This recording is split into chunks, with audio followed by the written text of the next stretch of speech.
bike or turbo trainer? Road bike or mountain bike? iPad or big screen? Headphones? Or speakers? Big fan? Or a really big fan? There are a lot of decisions to be made when it comes to getting on Zwift. And even more when it comes to creating your perfect indoor ride. Luckily, Rahsaan and I have been given the challenge of building the ultimate indoor ride for your viewing pleasure. And along the way, not only finding a few options that might work for us, but also some for you as well. So, let's kick things off with the bike.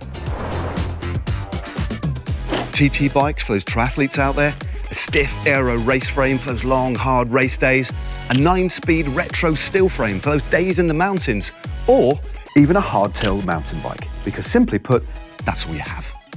Whatever bike you ride, you can ride it on Zwift. Kids can get on Zwift, single speeders can get on Zwift. The question now is, what do I want to ride on Zwift? And me. So let's start with the frame. And without a doubt, it has to be carbon fiber. Steel? Carbon fiber. Steel? Hold up. This is the bike I used to race across America in 2018. It's awesome. Okay, but I spent most of my pro career wishing I was riding this bike. It's a thing of beauty. Okay, you do your thing, and I'll do mine. Right, the heart and soul of anyone's setup, apart from yourself, of course, will be the bike. And for many people, a smart bike will be the way to go. They provide all-in-one, always-on convenience, and there are various brands out there too, from Tax, Wahoo, Wattbike, and many others. And while they come at the pricier end of the spectrum, if you want the convenience, don't want to mess around with your regular bike, and have a place to house them, they're great.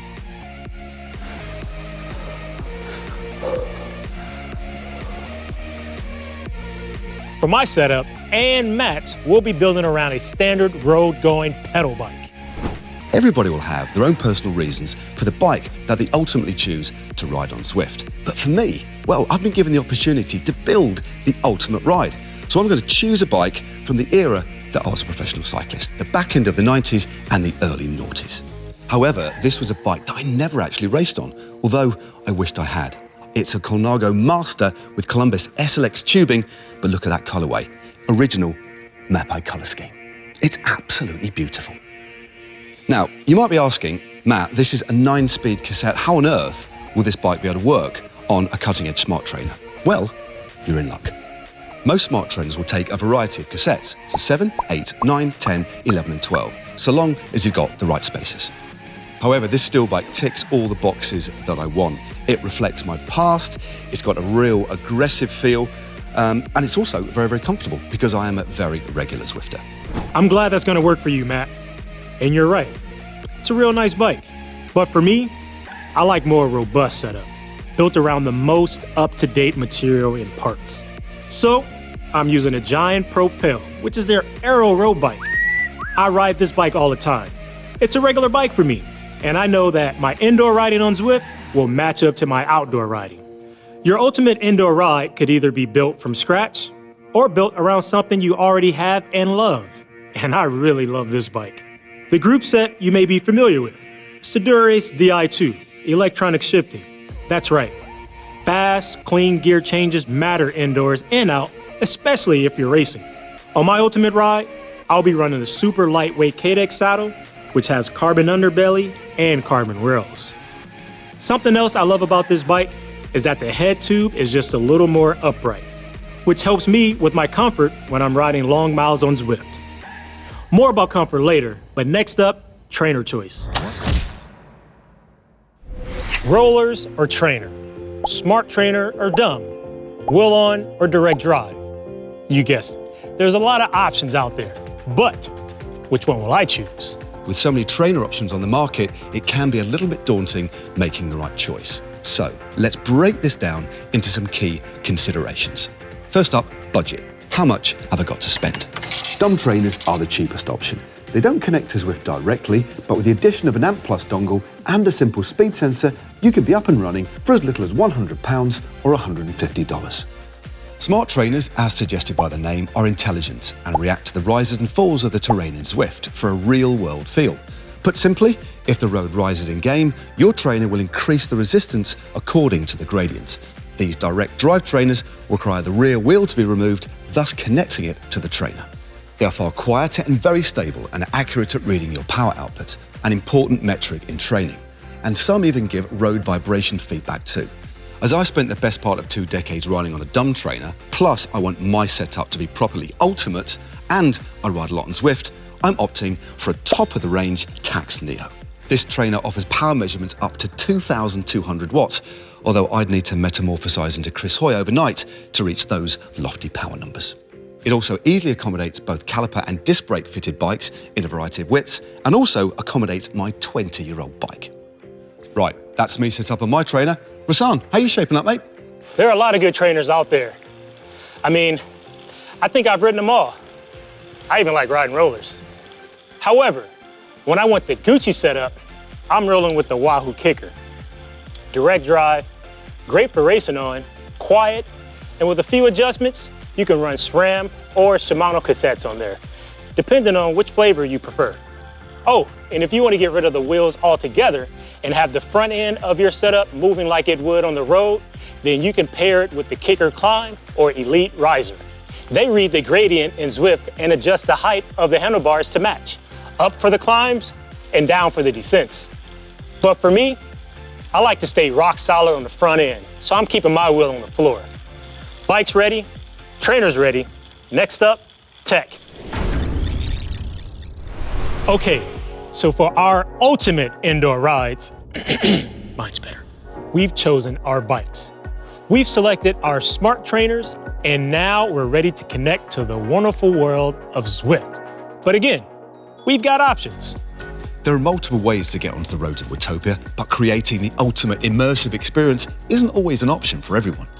There are obvious considerations such as your budget and the location and size of the place that you're going to be Zwifting in. Some people might have a purpose-built area, while others might be Zwifting in their bedroom or even the kitchen. At one end of the tech spectrum, if you want to keep the costs down, spend a lot of time in a small space, or need to always put your setup away after you're done, then you can use something a lot of people already have access to, a tablet or a smartphone.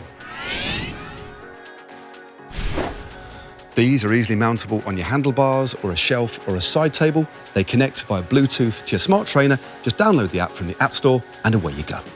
Next step up is a MacBook, PC laptop, or iPad Pro. They offer a bigger screen. There's access to the keyboard for chat, selfies, and power-ups, and still offer easy portability too, especially if your Zwift space is temporary. Leveling up to the ultimate setup would mean something like a smart TV mounted on a stand or on the wall in front of your bike.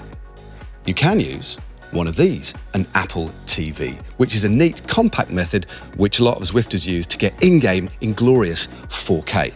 And it actually comes with this neat little remote control, although this can get a little bit sweaty. So get yourself a non-slip rubber cover if this is the way you're going to go. Like this. The Ultimate is the dedicated gaming PC.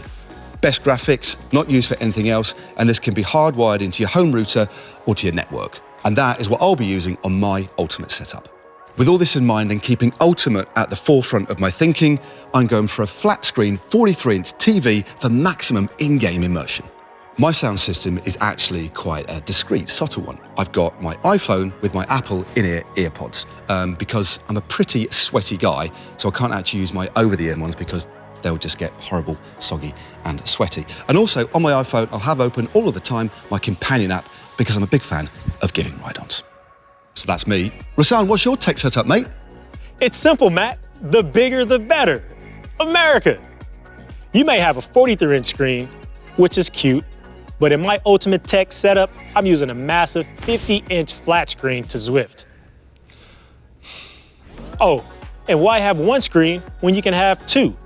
I have a second smaller screen, which is actually the same size as your screen, playing my favorite cycling races. It's a must-have item for me. Oh yeah, loud banging music too, and mood lighting. Always Zwift with my music on and the lights down low. It helps me get more into amazing graphics of Zwift gameplay. Correct tech? Check. Next is keeping cool. We all know that cycling outdoors is great, as their temperatures are cooled by the elements and headwinds. The faster we go, the greater the wind. But how do we adjust for that indoors? Without a fan, all that wasted heat creates superheated pockets of air around your body. This is probably the biggest cause for new Zwifters complaining that they can't hold the same power indoors as they do outdoors. So, the big question is, what type of fan and how many do you need? For me, quantity is the key to better cooling. And I'll be frank with you, I'm quite a sweaty bloke. So I need all the cooling I can get. I don't have AC in my garage, where I spend most of my time Zwifting, and I also like the feeling of a gentle breeze as I use a simple cheap fan that you can find anywhere, like Costco or Amazon. But for my ultimate setup, I'm sticking with the Wahoo gear and adding that kicker headwind to my setup. It adjusts the power of the fan with your speed, and if you position it right, will give you airflow in the perfect areas to keep you at your coolest. Okay, we're all set for keeping cool, although Rahsaan is always going to be a bit cooler than me. And keeping cool leads me nicely on to the final part of our ultimate ride, comfort. As we know, training can be very hard, so we'll need to make sure that we're as comfortable as possible on the bike. The cool bit about this section is that we can be as creative as we like and turn our customized dial to the max. My number one pick is a table or a flat surface to put stuff on that we need. My flat surface, as you can see, is a good old-fashioned ironing board. I mean, most people have these knocking about the house. They're easily adjustable from a height perspective. They're pretty much the same length as the bike.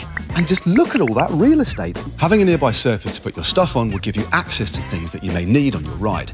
You don't want to be stopping mid-ride to run and get a snack if you're midway through a race, for example, or jumping off your bike to get a gel midway through a threshold session.